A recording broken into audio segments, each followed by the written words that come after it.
Jazz as JKD, JKD as jazz, a metaphor for the art that Bruce Lee created. Hello, everyone. This is Dwight Woods, the Jeet Kune Do Rebel. Welcome to the I Love Jeet Kune Do broadcast number 382, the one about jazz, Jeet Kune Do, and their shared DNA. As you're logging in, if you'd be kind enough to say where you're logging in from, hit the like button and feel free to continue doing so throughout the broadcast. If you're catching the simulcast over on the YouTube, please be sure to like, subscribe, and hit the notification bell as well.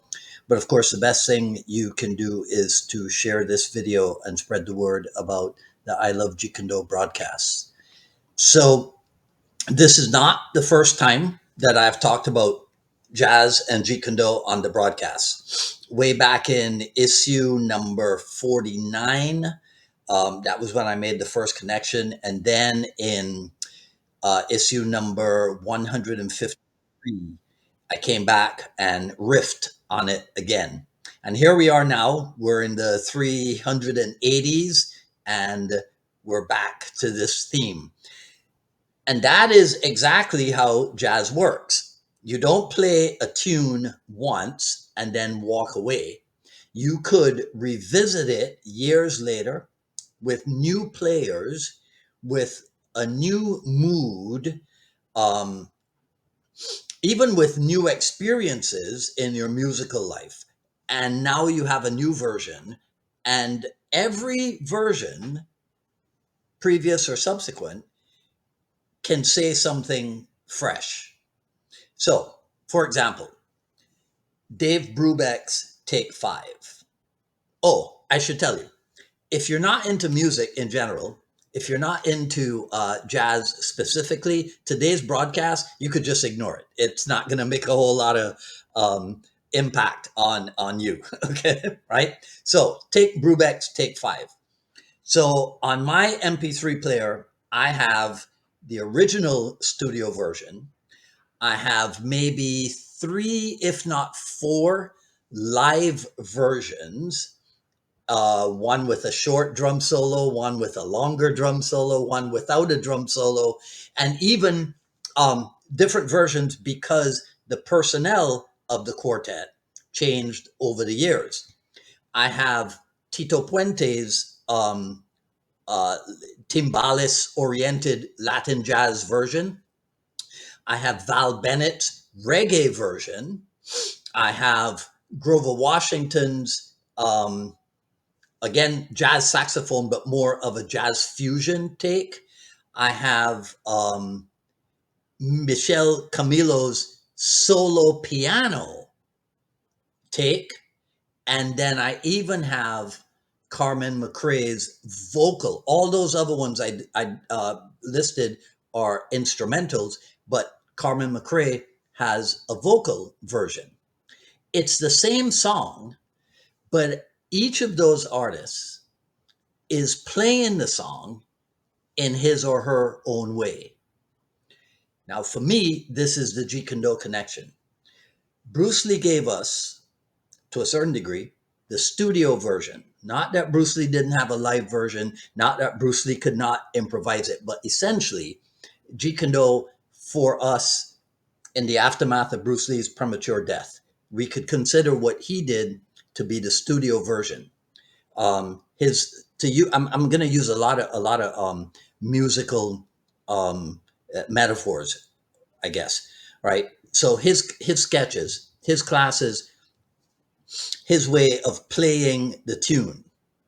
Now, after he passed, principally Dan Inosanto is the one who kept the song alive. Sometimes faithful to the studio version, sometimes improvising on that studio version, even in a live setting. Then other instructors, people who had trained with Bruce Lee or made music with Bruce Lee, and then were promoted as instructors or to the level of instructor by Inosanto, then they brought their versions forward. So it's kind of like Paul Desmond, right, who is actually the writer of the composer of Take Five. If Paul Desmond goes off and does a solo album, right, or a non-Brubeck quartet album, then he's going to play it a little bit differently from when he plays it as a member of the quartet, right?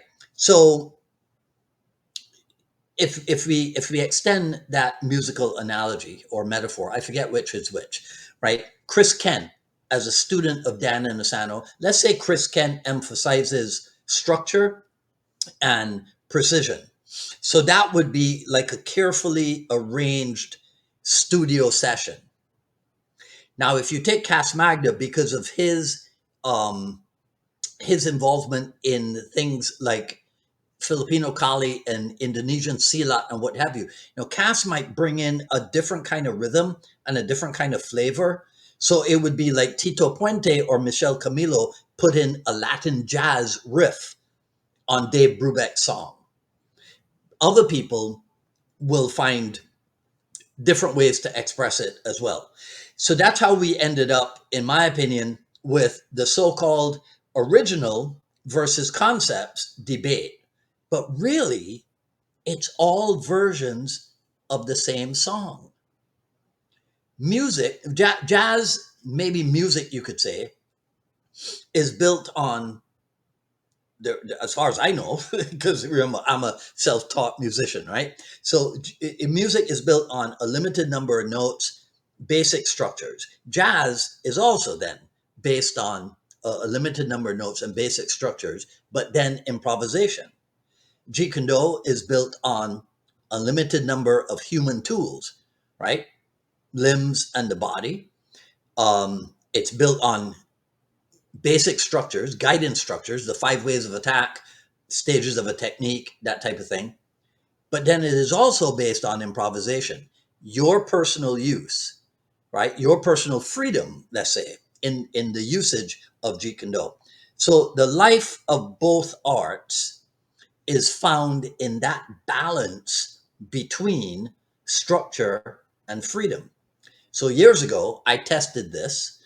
I took an article by, he would object to my phraseology, but New Orleans jazz trumpeter Nicholas Payton. He wrote an article about Miles Davis as his mentor. And what I did was I swapped Miles Davis's name for Bruce Lee, and I swapped Nicholas Payton's name for Dan Inosanto, and I put out a portion of the article and I tested it on Facebook to see what people's reaction would be.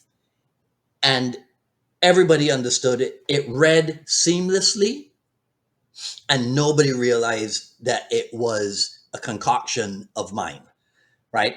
And to me, that shows how deep a connection there can be between jazz and Jeet Kune Do. So when people argue about Jeet Kune Do, original versus concepts, for example, I think of it like arguing about which version of Take Five is the real one. Because every musician who has ever played or recorded Take Five brings something unique, something wholly his or her own. And if you listen closely, you'll discover that the same DNA runs through all of them. And that DNA, I say, is Jeet Kune Do. It's not a frozen recording. It is a living song. So here I am talking about jazz and Jeet Kune Do for the third time in the history of the I Love Jeet Kune Do broadcast. So if you think about that, this is a third version, my third version of the same tune. So just like music, each one hits a little bit differently. If you go back and find issue number 49 and issue number 153, you'll find that I'm not talking about exactly the same things. So it's like when you train, right? When you train, if you ask yourself, are you playing the notes as written, or are you letting the music come through you? I say that Bruce Lee wanted us right there in a space where structure and freedom intersect, right? So that's my question for you. What do you think about this jazz as a Jeet Kune Do analogy? Please let me know in the comments below. that's all I'm going to say in this video. If you like what you heard, please comment, rate, subscribe. And if you're on the YouTube, please hit the notification bell. Follow me on Twitter at Dwight Woods and on Instagram at Dwight D. Woods. Um, at paypal.me/unified MA Miami, paypal.me/unified MA Miami. The Jeet Kune Do Journey Volume 1 is available. That is paypal.me/unified MA Miami. Let me see if I can get, there we go. I'm using a new, I'm back to Be Live, but I'm using a new account that they set up for me because of the problems that we've been having. So we'll see. We'll see if this works. Um, at Rebel Gear dot rebelgear.printify.me, rebelgear.printify.me. This is where you can see stuff like this. This is the what do I call this one, the Legends in the Room coffee mug, right? So this is an example of what's available over there. This is the Fire and Focus T-shirt, which is also available as a coffee mug. So I think, and this is the old favorite, the Four Tenets of Jeet Kune Do T-shirt, right? This one I haven't converted yet into a coffee mug, but I'll probably do that within the next couple of days. So right now there's like stickers and a few T-shirts and coffee mugs available because those are the easiest things to start getting produced. So if you go to Printify dot, no, I'm sorry. Go to rebelgear.printify.me. That's where you'll see all this stuff. rebelgear.printify.me is where you'll see it. Okay. And that is, take this down, Dwight. Oops. I don't know how to get this off because I'm on, like I said, I'm on the new, that's not it. There we go. That's how we get it off. Okay. Next thing to share with you, the go to Jeet Kune Do Drills here on Facebook and like and follow that page. Okay. I know I've been telling you to do that for months, but the wait is going to be worth it. I guarantee you.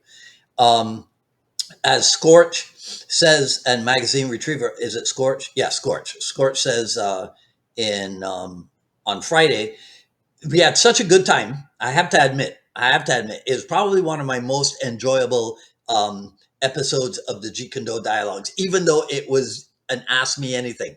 I had a great time. Probably because I was limited to 60 minutes. So I didn't out talk or over talk the whole thing. But because everybody enjoyed that one immensely, and because I didn't get to a particular question/topic that I wanted to cover on Friday at 6 p.m. normal time, because I'm home here in South Miami, we'll be doing that, right? So join in the fun for that one. Today is a purple day. There you go, right? And I'll see you on Friday at 6 p.m. If not, I'll see you next week for another issue of the I Love Jeet Kune Do broadcast. Until then, this is Dwight Woods, the Jeet Kune Do Rebel, signing off. You guys enjoy the rest of your evening, and we will talk soon. Take care.